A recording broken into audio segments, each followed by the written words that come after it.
Assalamualaikum warahmatullahi wabarakatuh. Selamat siang Mas Naldo. Perkenalkan, nama saya Faradil Alnas dan saya dari Periklanan Kreatif A. Di sini saya ingin mempresentasikan mengenai beberapa negatif feedback yang kami dapatkan selama acara Advertising Week Festival 2025 kemarin, terutama di divisi yang saya jalani. Sebelumnya, perkenalkan, saya Faradila dan saya merupakan staf dari divisi competition, di mana kami dari divisi competition memiliki beberapa job desk, yaitu menyusun konsep dan tema kompetisi, menyusun sistem pendaftaran peserta kompetisi dan memastikan mereka memenuhi persyaratan yang ditentukan, menyusun dan mensosialisasikan aturan kompetisi, mengelola jalannya kompetisi dari awal hingga akhir, bertanggung jawab untuk penilaian hasil kompetisi dengan objektif dan transparan, mengelola pengumuman pemenang dan memberikan hadiah atau penghargaan sesuai dengan ketentuan. Dari beberapa job desk kami mendapatkan beberapa feedback dari peserta. Berikut merupakan screenshot yang kami ambil langsung dari chat peserta selama masa perlombaan kemarin. Jadi selama proses menuju acara puncak AWF 2025, kami dari divisi competition mendapatkan beberapa feedback penting dari peserta. Di antaranya, yang pertama, peserta merasa persiapan teknis panitia saat technical meeting itu kurang, padahal ini adalah lomba yang berbayar. Kemudian, peserta juga merasa tidak ada transparansi mengenai nama-nama yang lolos babak penyisihan, dan juga transparansi mengenai juri yang tidak diberitahu sejak awal. Mengenai poin pertama, jadi pada technical meeting pada tanggal 15 Maret kemarin, banyak peserta yang mengeluh bahwa mereka tidak bisa join Zoom karena Zoom-nya sudah penuh partisipannya. Jadi mereka merasa padahal acara ini itu adalah event yang berbayar, tetapi kenapa mereka tidak bisa ikut join Zoom technical meeting-nya. Kemudian juga pada negatif feedback yang kedua dan ketiga, ini masih relevan mengenai masalah transparansi. Jadi banyak peserta yang mempertanyakan kenapa nama-nama peserta yang lolos ke babak penyisihan itu tidak diumumkan secara publik, dan juga kenapa juri tidak diumumkan sejak awal. Maka dari negatif feedback tersebut, kami dari divisi competition melakukan analisis mengapa permasalahan tersebut bisa terjadi. Mengenai permasalahan Zoom, jadi pada saat itu permasalahannya memang datang dari sisi teknis dan juga miskomunikasi internal panitia. Pada saat itu kami panitia menggunakan akun Zoom yang bukan premium, yang dimana akun Zoom yang tidak premium itu memiliki batas partisipan.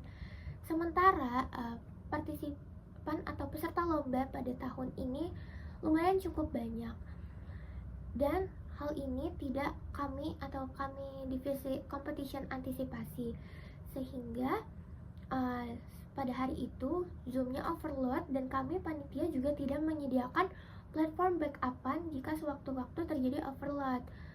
Kemudian mengenai masalah transparansi, kami dari panitia sebenarnya tidak ingin atau tidak berniat untuk menyembunyikan siapa saja yang lolos babak penyisihan dan juga mengenai siapa saja yang menjadi juri.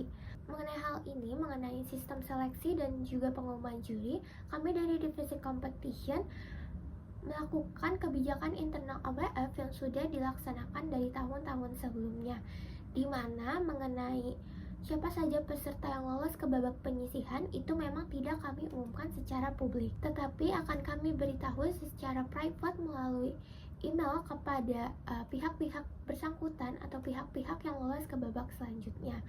Nah, nanti kemudian ketika kami sudah mendapatkan top 3 atau mendapatkan finalis, baru akan kami umumkan di sosial media.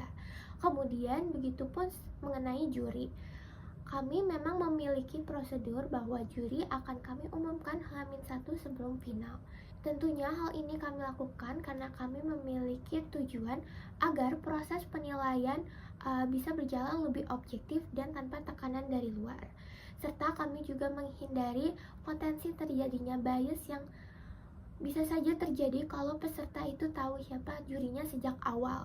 Sayangnya mengenai hal ini memang tidak kami sampaikan secara jelas sejak awal kepada peserta, sehingga muncullah persepsi bahwa kami tidak transparan dan peserta itu merasa proses perlombaan ini tuh tidak fair. Nah, maka kemudian dari feedback dan juga permasalahan yang sudah kami analisis tersebut, bagaimana sih cara supaya kita mengubah negatif feedback tersebut bisa menjadi lebih baik dan bisa membangun brand credibility untuk AWF ke depannya. Yang pertama mengenai sisi teknis, terutama mengenai soal Zoom. Untuk kedepannya, panitia itu perlu menyiapkan Zoom secara baik dan memastikan bahwa Zoom itu sudah upgrade dan tidak memiliki batas partisipan lagi. Selain itu, panitia juga perlu menyiapkan platform cadangan atau platform backupan untuk menjadi antisipasi ketika platform Zoom itu bermasalah, sehingga kita bisa tetap melakukan technical meeting tanpa hambatan. Kemudian mengenai masalah transparansi, sebenarnya kami menyadari bahwa sistem seleksi yang selama ini dijalankan oleh AWF itu sebenarnya baik dan bertujuan untuk menjaga objektivitas. Tapi karena peserta tidak tahu hal ini dan tidak dijelaskan secara lebih jelas sejak awal, maka peserta memiliki persepsi lain. Maka dari itu, panitia perlu menjelaskan sistem secara lebih jelas lagi sejak awal. Mungkin bisa dijelaskan melalui guidebook ataupun bisa dijelaskan di sosial media. Jadi divisi competition bisa berkoordinasi dengan divisi marketing communication yang mengelola Instagram untuk menjelaskan mengenai sistem seleksi. Begitupun mengenai pengumuman juri yang akan kami munculkan H-1 final, sebaiknya panitia bisa berkoordinasi kepada anak atau tim marketing communication untuk diumumkan di sosial media bahwa nama juri itu baru akan kami umumkan menjelang final karena tujuannya untuk menjaga objektivitas penilaian. Maka jika seperti itu, kemungkinan besar peserta akan bisa lebih mengerti dan tidak akan mempermasalahkan lagi. Jadi sebenarnya terkait masalah transparansi ini, yang perlu diperbaiki adalah mengenai bagaimana kami panitia menyampaikan informasi kepada pesertanya. Sekian presentasi dari saya mengenai negatif feedback yang kami dapatkan di divisi competition. Kurang lebihnya mohon maaf. Wassalamualaikum warahmatullahi wabarakatuh.